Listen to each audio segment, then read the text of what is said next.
Good afternoon, everyone, and welcome to African Services Empower Hour webinar. Today, our topic is covering COVID-19 and MPV, also known as monkeypox. So today we're here to talk about and share how to stop the spread of mainly MPV. So just as a quick reminder, African Services Committee is a multi-service human rights agency in Harlem dedicated to assisting immigrants, refugees, and asylees from across the African diaspora. African Services Committee provides free and confidential health, housing, legal, social welfare, education, nutrition, and advocacy services, regardless of your immigration status or ability to pay. So today our agenda is right in front of you, but from 4 to 5, as I just kind of did, introduction.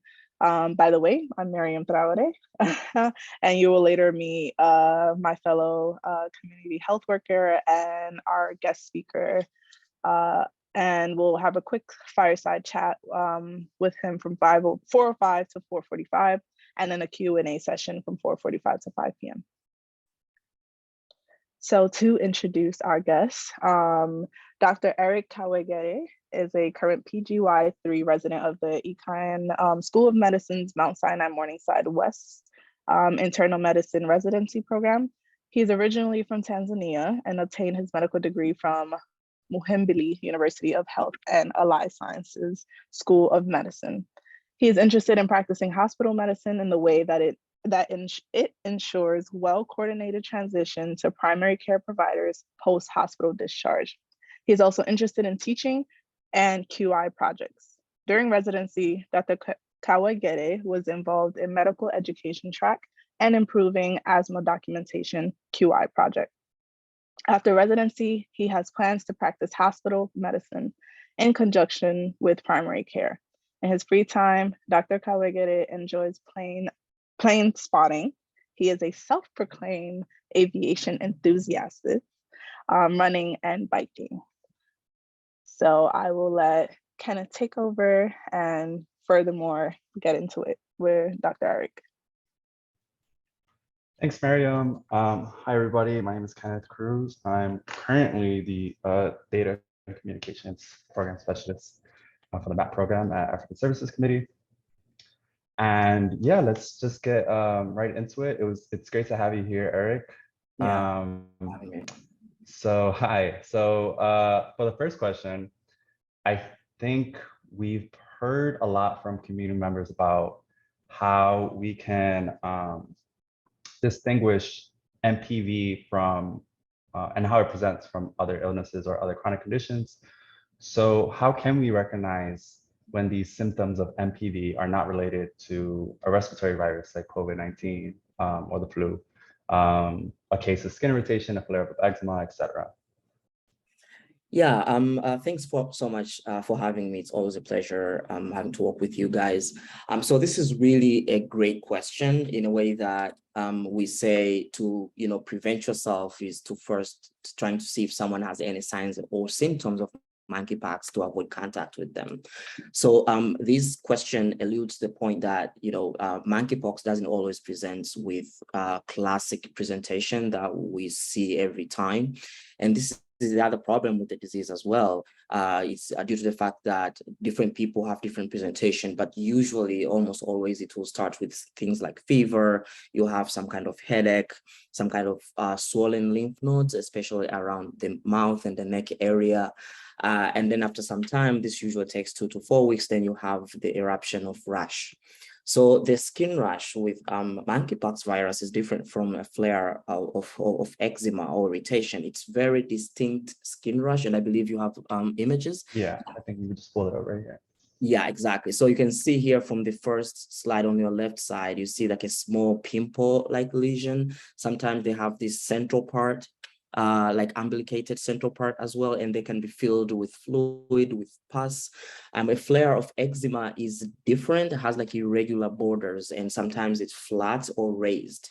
So these are the main differences. But remember, like any disease, when you diagnose it, the constellation of symptoms, right? So if someone has like been saying they've been having fever and chills and swollen lymph nodes, and then you see a lesion, it's either 1 or 2 lesions, and then they spread and increase in number, most likely it will be monkeypox as opposed to flare-up of eczema. And does it always present in this classical manner? Like has it been presented that way during this outbreak versus previous outbreaks? Yeah, so that's another thing that we're still learning. So the CDC classifies 2 types, right? So one that's called the classic presentation, which is the slide that you're showing right now. Most of these patients have lesions maybe on the arms, on the torso, in the legs, right? But we are seeing 2022 lesions mostly clustered around the genitalia areas. So this patient will have lesions like, like the ones you see here around the penis.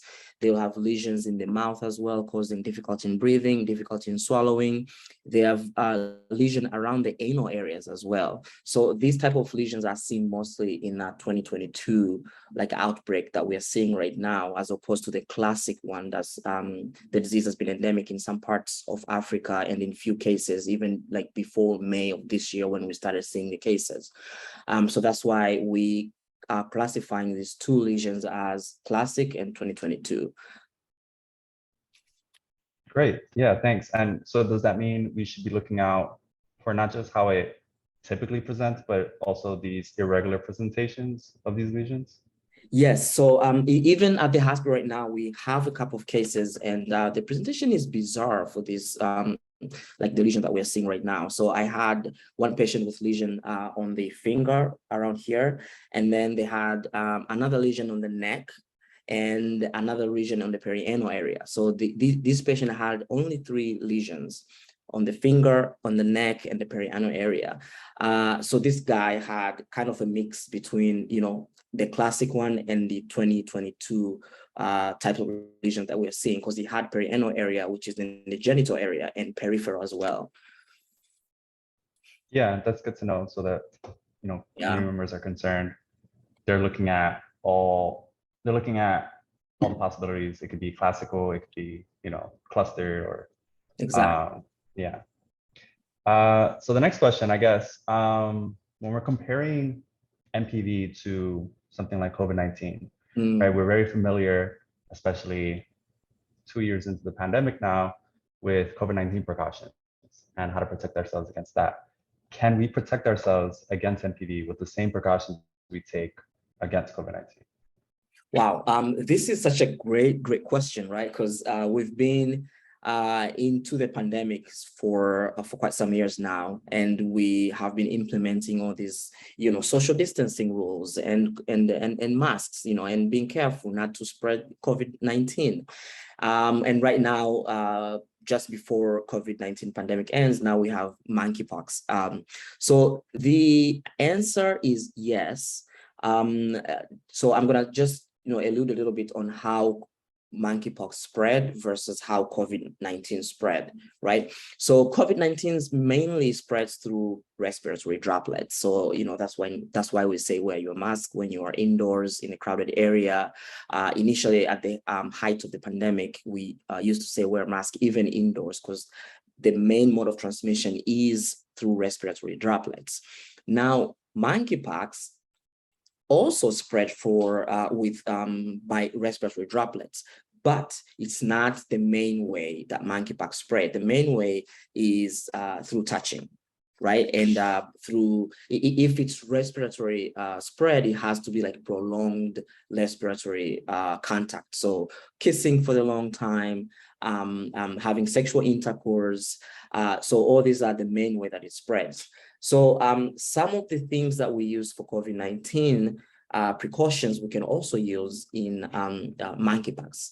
So for example, since we know it can also spread through respiratory droplets, we're saying, okay, so now if you wear your mask, it can reduce the chance of that. But seeing as that's not the main way that it spreads, you also have to have additional precautions. So with COVID-19, we say social distancing. By default, social distancing itself will prevent the spread of monkeypox.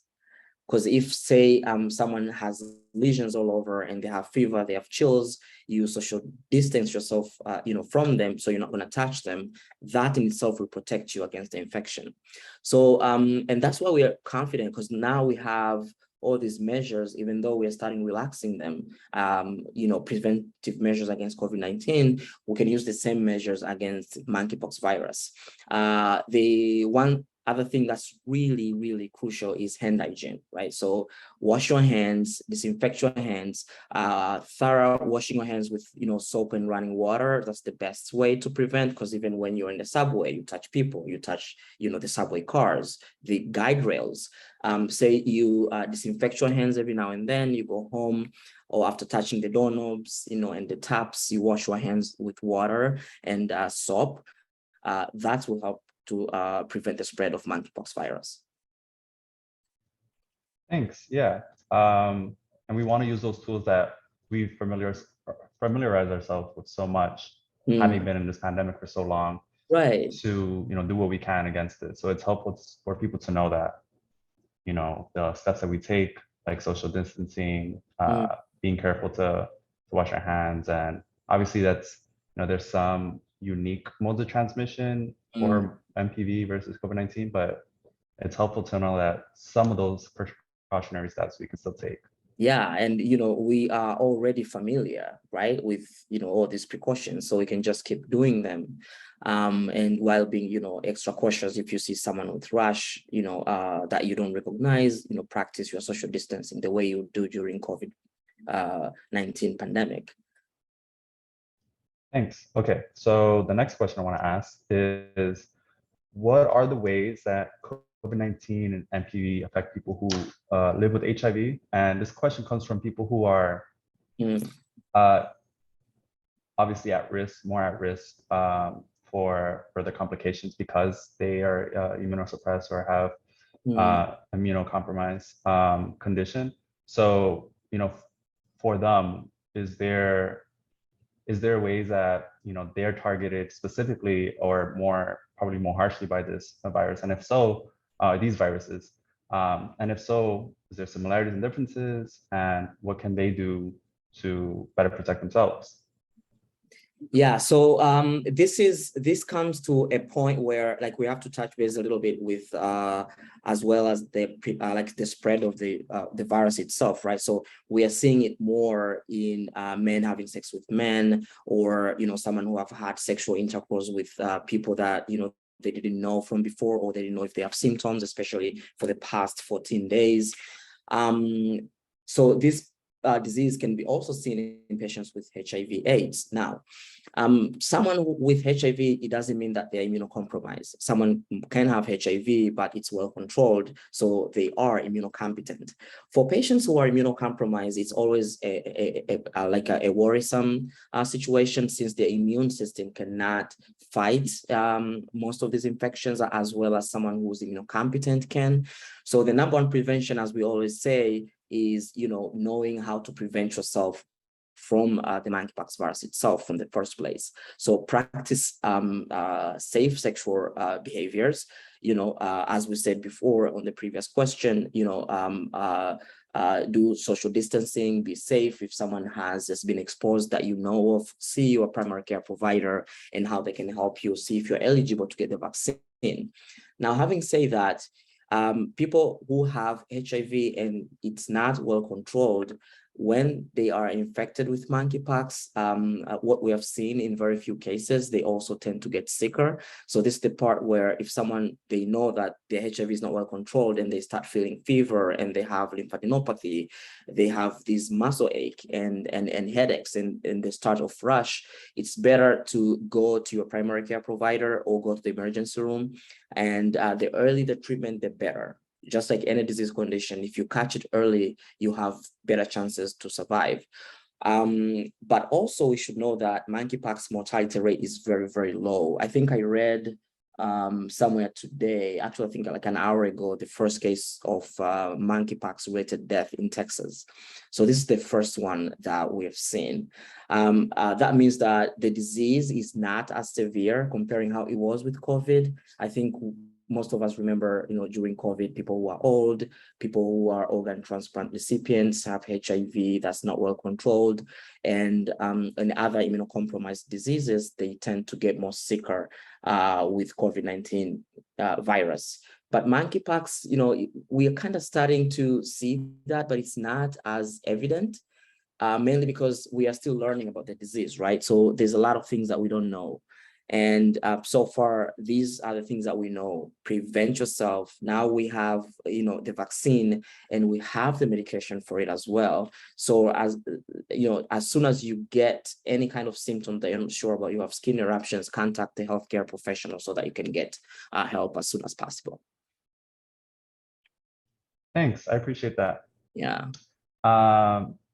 So the next question is, I think one that's super important when we're talking about the public health response to MPV, people's perception of MPV, and helping people better prevent the spread of MPV, which is, so there's currently a stigma that's that this virus is only affecting gay men, right? That some people have termed it very apathetically a gay virus.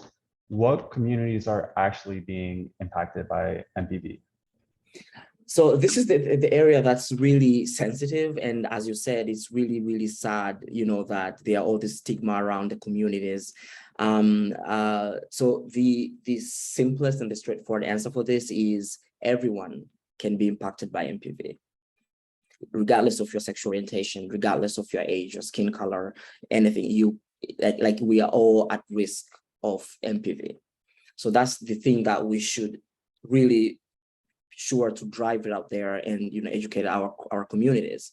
Number two, so we see a lot of monkeypox cases in men having sex with men, and also heterosexual, or you even see it in a lot of people with unsafe sexual practices, right? So you meet someone that you don't know, and then you go have sex with them, unprotected sexual intercourse with them. Also, this population sees a lot of monkeypox cases. Now, that doesn't mean that exclusively this disease happens to them. This just means that the sexual contact is prolonged enough for the virus to be transmitted from one person to another. But someone can be, on the subway and they can get infected. I can touch someone with lesions and I will get infected. The sheets as well, like curtains, clothing, all these things can transmit the virus. So it has absolutely nothing to do with, gay men or, what the community is calling them. And as healthcare professionals, we ought to educate our patients in our community that this is not exclusive disease to gay men. It can happen to anyone. Before we move on to the next question, you mentioned a couple of things that I think would be helpful to get some elaboration on. One being, so you mentioned bed sheets as being a potential method of transmission. So could you speak more about that? What are we talking about when we're talking about bedding, bed sheets, clothing? Yeah, so thank you for that question. So it's monkeypox mainly spreads by touching, right? So contact, not just respiratory droplets, unlike COVID, right? COVID, the main way is respiratory droplets. So monkeypox is mainly contact. So contact how? Skin to skin contact, mucous membrane to mucous membrane contact. So this can be through kissing, prolonged hugging, sexual intercourse, that's contact.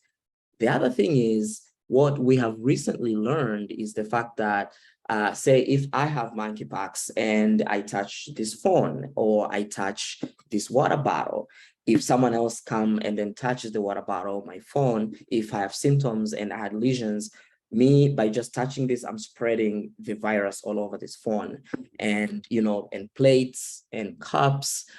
So if someone else comes sleep on my bed, and I have monkeypox, they can also get monkeypox. So that's why initially I said, with COVID, this thing that we've been doing for the longest time, social distancing, can play a big impact on preventing monkeypox. Since if you don't touch someone, you won't get the virus, right? So that's why we need to be careful in hand washing, especially when we go to the public areas. Disinfect yourself and stay safe. That's the main thing that we can do. So contact is the main way that this virus spreads. Thank you so much, Eric. So for the next couple questions, I'll actually pass it off to Mariam, and she'll just take it from there. All right. All right. Hello again. So to kind of follow up with the COVID-19 questions, and given that we still are dealing with COVID-19 and the MPV outbreak has come up and kind of almost topped COVID-19. So I think one of the questions that has been coming up often is, can the MPV outbreak become a pandemic like COVID-19? And what are the ways that the MPV outbreak is similar or different to the COVID-19 outbreak? Yeah, so this is a really great question. So the thing is with monkeypox outbreak, we have more control, right? Like we are ahead. Comparing these two pandemics with COVID-19, we didn't have any vaccine. Right now, monkeypox, we have the vaccine and we know the vaccine is effective. Number two is we have the treatment. And number three is we already have rules that we set for COVID-19 that can also apply to monkeypox. So, and the other things we need to remember is monkeypox fatality rates are very, very low with monkeypox. And most patients survive actually with monkeypox. And a patient is no longer spreading the disease once the lesions are all healed and the new skin has formed. So the combination of these things, prevention, vaccine, treatment itself, and to speak a little bit on the vaccine, we now give vaccine to like high-risk individuals. So the combination of these three things help to curb the spread of monkeypox. So in my opinion, I think the chances are there, you know, in science, it's never zero, but not as huge as COVID-19 because it doesn't spread as much as COVID-19.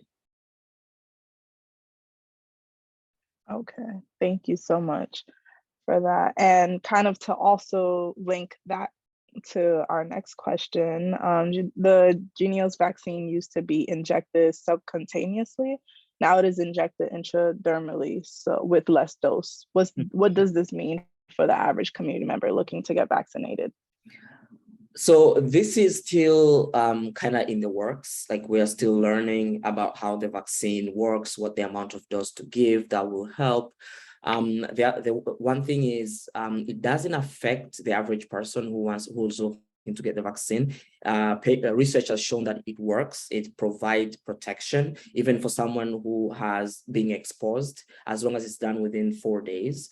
The vaccine can also protect you whether intradermally or subcutaneously, even after 4 days, but the protection is not as great if it's given within the first 4 days. So the other thing that we are currently trying to figure it out is as we increase the number of the vaccines available and we lower the criteria to get vaccinated, because right now the criteria are very strict, right? Because we don't have, a lot of doses out there. Right now, the government is trying really hard to ramp up the production of this vaccine, just like with COVID when it started, right? We didn't give COVID vaccine to everyone. It started with healthcare workers, those who are at risk, compromised, old individuals. And then as the time progressed, we made more doses. And then we said, hey, everyone can get COVID vaccine, even kids. So right now we're still at that early stage with monkeypox as well. That's why you're trying to figure out if we do subcutaneously, if you do intradermally with less dose. But what we know is still, even if you do intradermal with less dose, it will confer some kind of protection. How much that protection is, we still don't know. So this data changes every time. Probably if you ask me the same question next week, I'll have different answer depending on what we know at that point. Okay, thank you so much, Eric, for that. Yeah. And sorry, go ahead. No, I'm saying I know it's vague because we're still learning about the virus, so we don't know a whole bunch.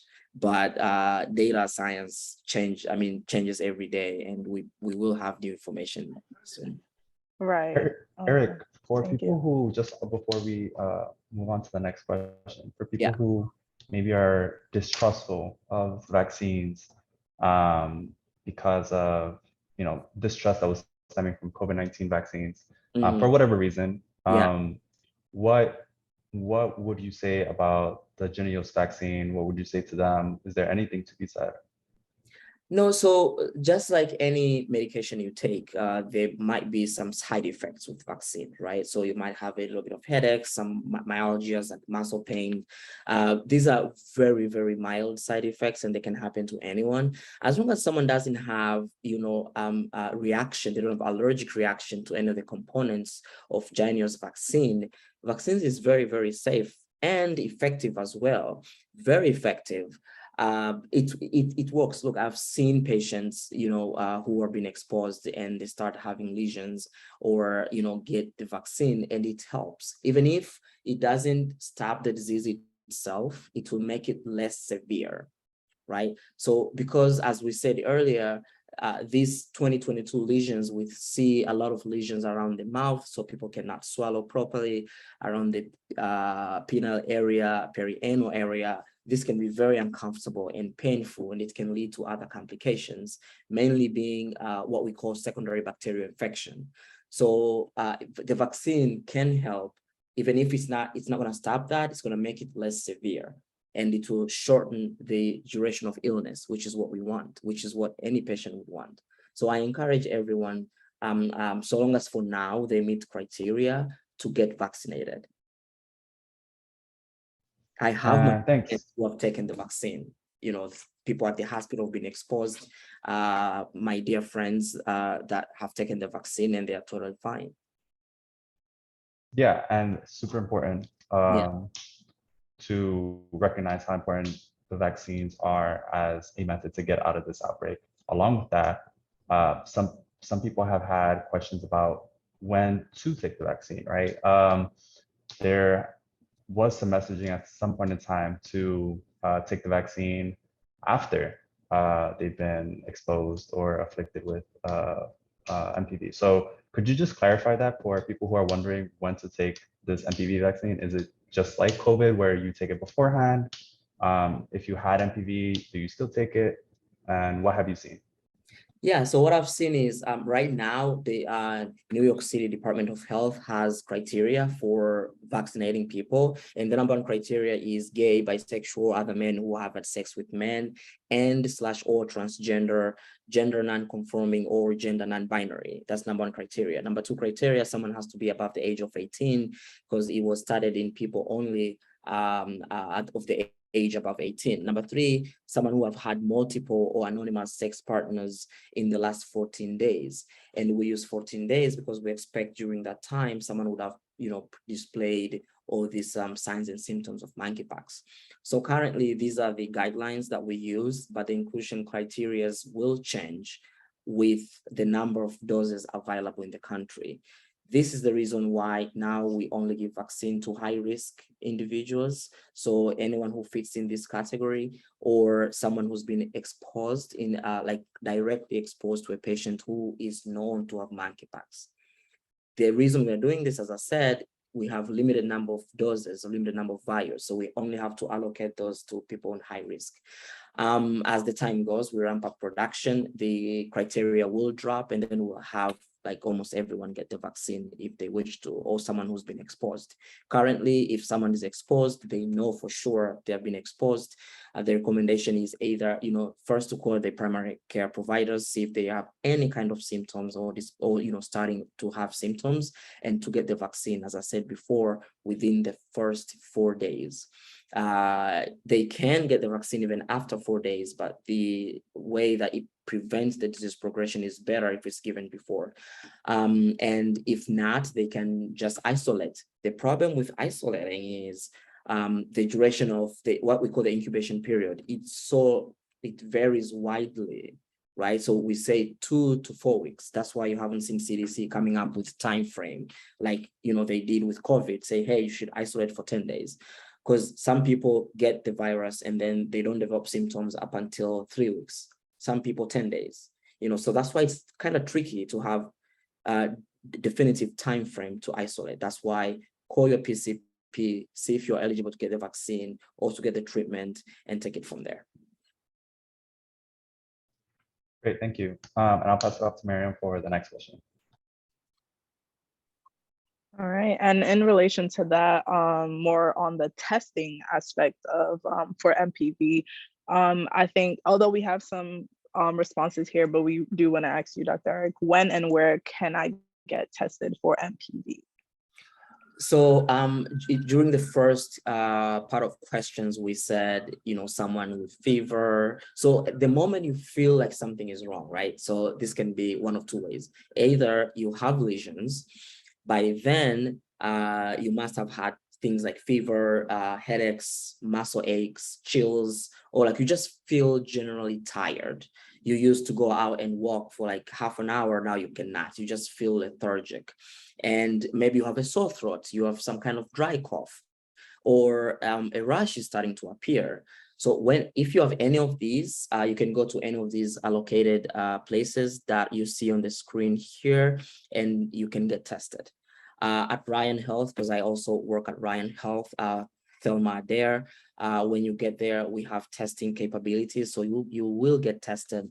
And if you fit the criteria to get the vaccine, you'll also get the vaccine. If someone is very sick, they cannot eat very well due to all these lesions in their mouth, or they cannot use the bathroom, be number one, number two, or if they're just unstable, they meet any criteria for admissions. So they will be admitted to the hospital. And over there, the infectious disease doctors will determine if they need to get treatment with TPAX. Because now we have that treatment as well, but the CDC reserved the power to decide who gets the treatment to physicians at the hospital. So if someone is too sick, they're not stable to go back home, they can always be admitted to the hospital and they get treatment from there.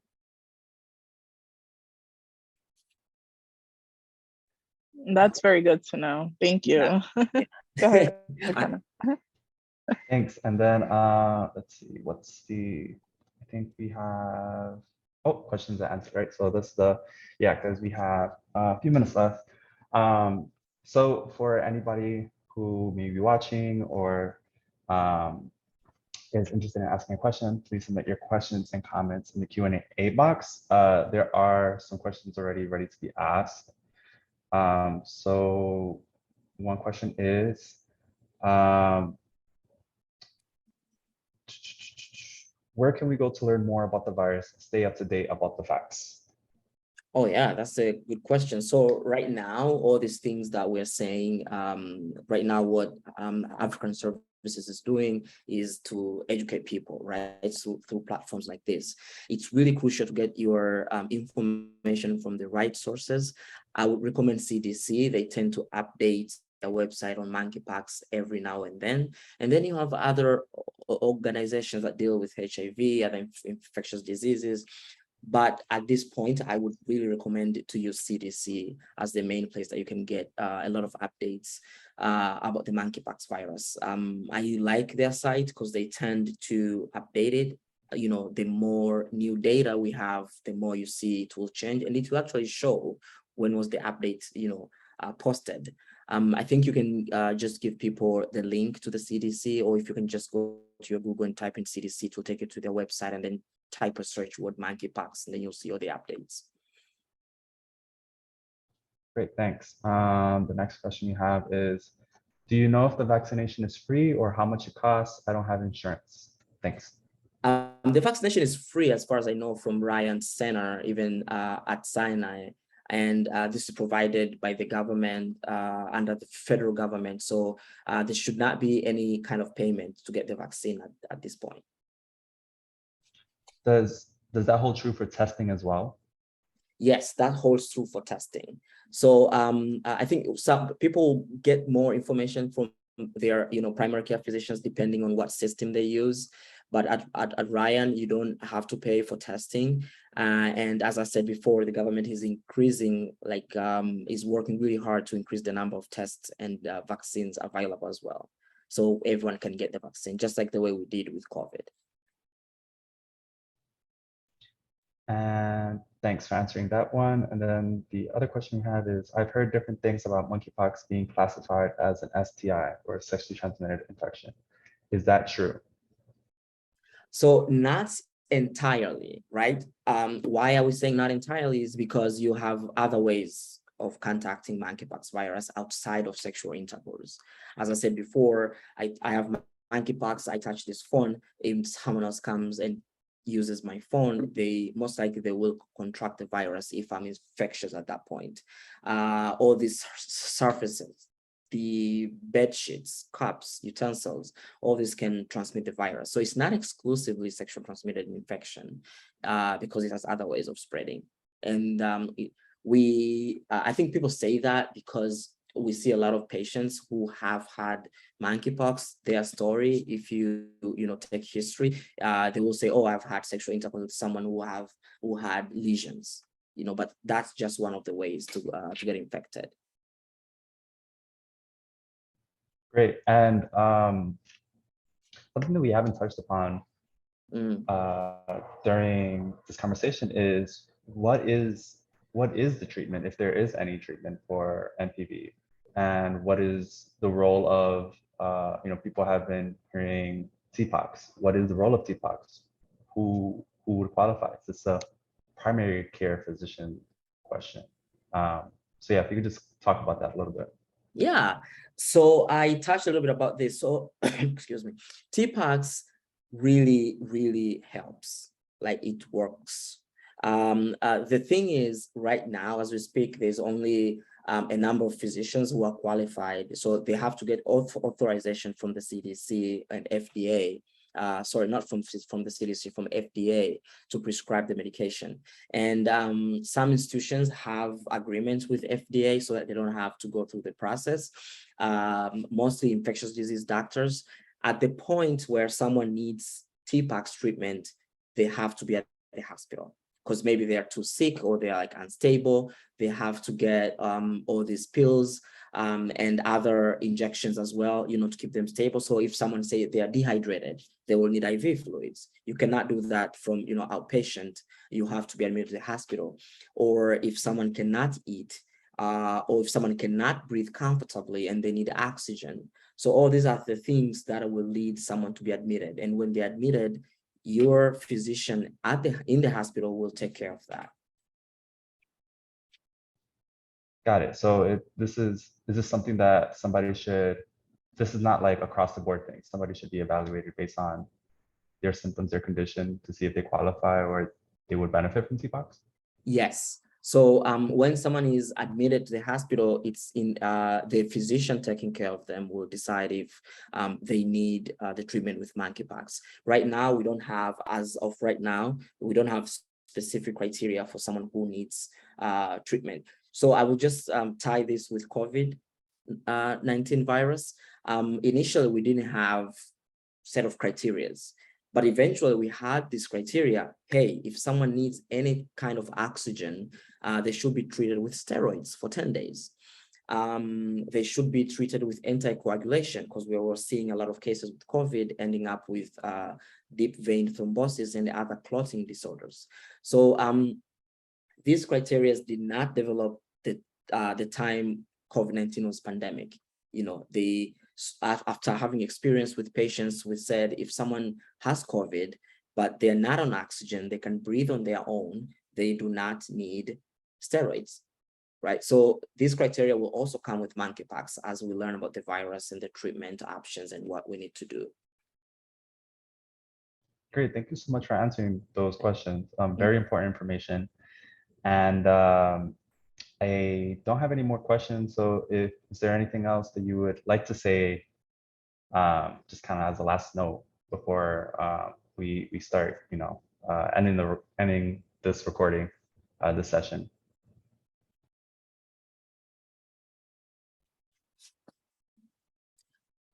So the main thing that I would say is prevention, right? And I know it's tiresome. We have been doing, social distancing, washing your hands, wear your mask. We've been doing it for the longest time. We get fatigued by doing it as humans, regardless of who you are. You're a healthcare professional, you're not. It can get tiresome, sometimes.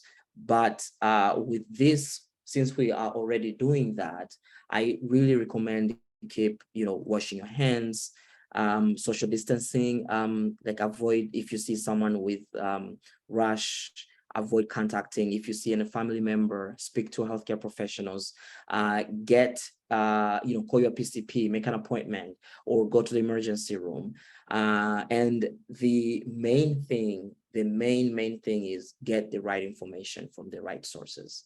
So as I said before, I recommend CDC. CDC is trying really hard to reach out to everyone, even in social media. So follow CDC, be it on Twitter, see what they say, see what they post. They get current information every time. So just get your information from there. Don't get information from people that are not qualified to give you the advice, because this will lead into misinformation. And as you said, sad cases, they calling this virus names or stigmatize it to a specific group of people, which is not true at all. So get the right information. Prevention is better than anything, and we got this. We'll get through this as well. Thank you so much for coming on, Eric. I really appreciate it. If we just go to the last slide to show our sources, just for full transparency. If anybody wants to check any of this information or have more information about MPV, they can just check out the following list of websites. And hopefully you'll take this as the opportunity to better educate yourself if you don't know too much about MPV. And yeah, hopefully this was helpful for everybody. Thank you again, Eric, and we'll see everyone at the next session. Thank you for having me. Thank you. Thank you.